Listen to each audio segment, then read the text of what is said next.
हैं question number 50 कह रहा which of the following can sometimes be zero for a moving object, okay, for a moving body.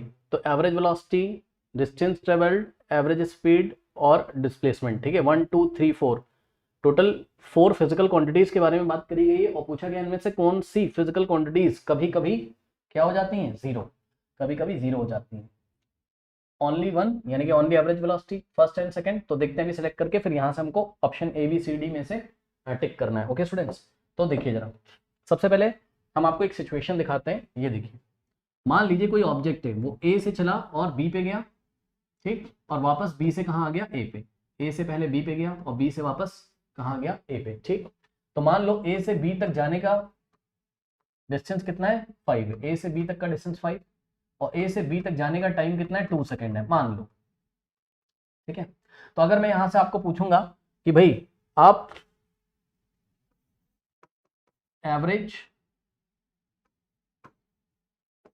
Speed बताइए। Okay students, तो average speed कितनी हो जाएगी, चेक कर लो। एवरेज स्पीड कितनी होगी, एवरेज स्पीड क्या होता है, total distance by total time. Total distance कितना हो गया, ए से बी गया, बी से वापस ए आ गया। इस बात का आप ध्यान रखिएगा, क्या सिचुएशन ली है मैंने।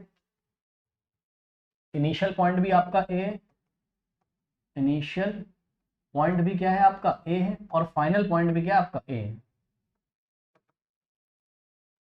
फाइनल पॉइंट भी ए, मतलब ऑब्जेक्ट ए से चलता है वापस ए पे आ जाता है। ठीक है, तो एवरेज स्पीड कितनी हो जाएगी, total distance by total time. Total distance कितना हो गया, 5 जाने का 5 आने का, तो 5 + 5 मीटर हो गया टोटल डिस्टेंस। और टोटल टाइम 2 सेकंड जाने का, 2 सेकंड आने का। ठीक, 2 सेकंड, ये मैं बता रहा हूँ आपको, 2 सेकंड जाने में लगते हैं, 2 सेकंड आने में। ठीक, तो 2 + 2 टोटल हो गया 4 सेकंड। ठीक, तो 5 + 5 10, 10/4 which is not equals to 0 metre per second, metre per second. Okay, 10/4, अब ये कुछ ना कुछ तो आएगा बट जीरो नहीं आएगा, यानी कि एवरेज स्पीड आपकी जीरो नहीं हो रही है ना, एवरेज स्पीड आपकी जीरो नहीं हो सकती है। ठीक है, तो आप देखोगे यहां से ये आपका जीरो हो नहीं सकता है, तो ये चला गया। ऑप्शन 3 हम कहीं पे टिक नहीं लगाएंगे। ठीक है ना, एवरेज स्पीड आपकी हो नहीं सकती जीरो।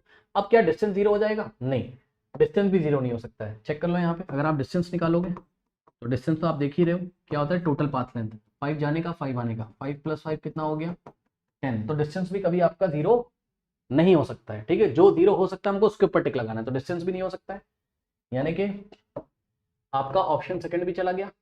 अब सिचुएशन यही है और हम निकालने जा रहे हैं सबसे पहले डिस्प्लेसमेंट। ठीक है, इसी डायग्राम में हम डिस्प्लेसमेंट निकालने जा रहे हैं।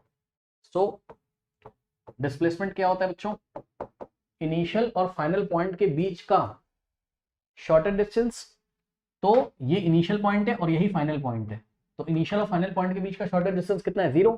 तो डिस्प्लेसमेंट हो गई कितनी, 0 मीटर। ओके, नाउ अब हम निकालते हैं क्या, यानी कि डिस्प्लेसमेंट 0 हो सकती है। ठीक, तो एक तो मुझे ये मिल गया, फोर्थ ये हो सकता है। उसने पूछा कौन सा 0 हो सकता है, तो ये 0 हो सकता है। जब बॉडी का इनिशियल और फाइनल पॉइंट क्या हो जाए सेम, तो डिस्प्लेसमेंट 0 हो सकता है। ठीक, अब मैं निकालने जा रहा हूं एवरेज वेलोसिटी। ओके, सो अगर मैं एवरेज वेलोसिटी निकालूं, एवरेज वेलोसिटी, देखिए एवरेज वेलोसिटी होगा net displacement by time. Net body ने कितना डिस्प्लेसमेंट किया है, नेट डिस्प्लेसमेंट, और डिवाइडेड बाय कितने टाइम में किया है, net displacement by total time. Net displacement कितना है, 0 मीटर, और टाइम कितना है, टाइम अब जो भी है 2 सेकंड जाने का, 2 सेकंड आने का। ठीक, 4 सेकंड, तो 0 metre per second, 0/4 is 0, 0 metre per second. तो एवरेज वेलोसिटी भी कितनी हो गई, 0। तो याद रखिएगा, जब कोई बॉडी जिस पॉइंट से जाती है वापस उसी पॉइंट पर आ जाती है, तो डिस्प्लेसमेंट भी 0 होता है, एवरेज वेलोसिटी भी 0 होती है। ठीक, so first option and fourth option, ये जिस भी ऑप्शन में दिया होगा वो करेक्ट होगा। तो ए में ओनली फर्स्ट दिया है, बी में, yes, C is the correct option. C में फर्स्ट और फोर्थ दोनों की बात कर रहा है, यानी कि एवरेज वेलोसिटी भी 0 हो सकती है और डिस्प्लेसमेंट भी 0 हो सकता है। ओके, नोट कर लीजिए।